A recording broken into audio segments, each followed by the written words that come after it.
There we go. Alex Orlov, staff writer with Mike.com, wrote a fascinating article. The world would not exist if everyone ate like Americans. And then there's a variation on this that is over at Mother Jones. This is what would happen if the rest of the world ate the way America does.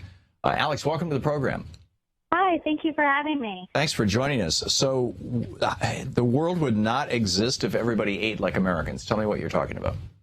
So this article is about how much meat Americans are eating and how if other countries begin eating in the same amounts that we are, it will drain the Earth's resources. We'll be running out of water, and it'll put an enormous strain on the environment. So to what extent? I mean, how much more meat are we eating in the United States per capita than the rest of the world? Where are we seeing the? I'm assuming that as the developed world industrializes, India and China in particular, but there's other countries that we're cutting trade deals with and helping build their industrial economies. That their meat consumption is increasing. It is increasing, especially in China and in India, and those are very large populations. So if the middle class grows there and begins eating more, that'll put an enormous strain on the environment. Yeah, and yet, interestingly, I mean, China before communism kind of banned religion, but they're sort of letting it back in now, I guess. Was large chunks of India, or China rather, were Buddhist, and Buddhism is a vegetarian religion. Most of India is Hindu, and Hinduism is a largely vegetarian religion.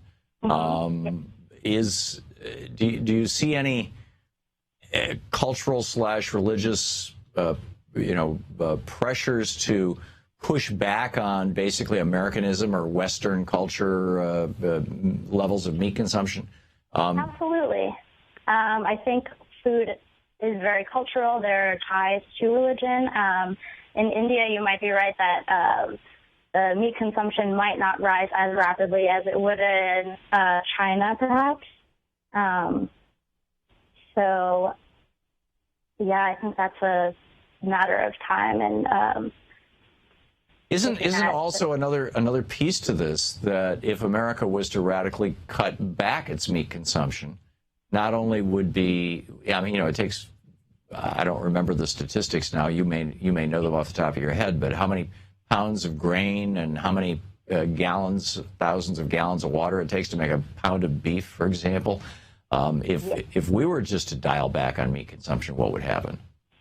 A lot of good would happen. A calorie of meat requires 10 times as much water as a calorie of produce or grains. And just one meatless meal saves roughly 140 gallons of water compared to a meal that is meat-based. Wow.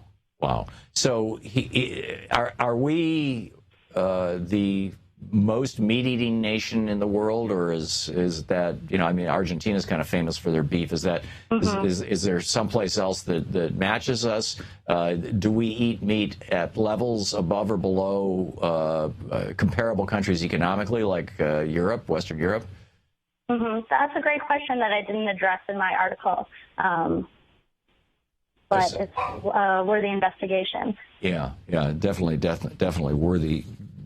worthy of investigation. The world would not exist if everyone ate like Americans. It's a provocative title. You also point out the classic American diet is not a model for good health. More than a third of our nation's adults are obese, and the kids aren't far behind. The food Americans fuel their bodies with are not just wreaking havoc on their own health, however, it's obliterating the environment.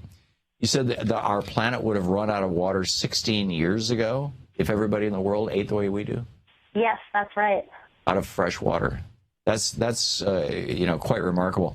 And this study that WikiLeaks published about Nestle, tell me about that. So the WikiLeaks, the Nestle report is not actually new. It was compiled in 2009. But I thought that it was so compelling that I was moved to write about it. I just found it fascinating that a company like Nestle was so concerned with how much Americans are eating, how much meat Americans are eating, and how that is influencing our environment. And how is that influencing our environment? So the Nestle report was where I found the statistic on water would have the world would have run out of water 16 years ago. Wow. So they identified that. And this whole secret report had a few other insights on the future and how meat is draining our world of water. Yeah, we're talking to Alex Orlov. She's a staff writer over at mike.com, and you can also tweet her. The Twitter address. What's your Twitter handle, Alex? My Twitter handle is AMO27. AMO27, cool. And we have just a little less than a minute left. Do you see what's the best way to change this? You know, I think Americans don't need to swear off meat. I think it's a matter of eating meat in moderation, learning to cook and enjoy vegetarian meals. It's not that hard or radical of an idea. Whether it's researching new recipes, experimenting with preparing vegetables in different ways, I think it's a matter of falling in love with the process of enjoying vegetarian meals. There you go. And you know, a lot of countries use meat as a condiment rather than as a core staple. So there might be a little tiny bit of meat in a big pot of soup or whatever. You know, it's yeah, another direction to move. Alex, thanks so much for writing this piece and for dropping by today. Good talking with you. All right. Thank you. Have a good afternoon. Thank you. We'll be back. To watch more clips from our programs, hit the Watch More Videos button over here. And please be sure to hit the handy-dandy subscribe button so you'll always be up to date. Tag, you're it.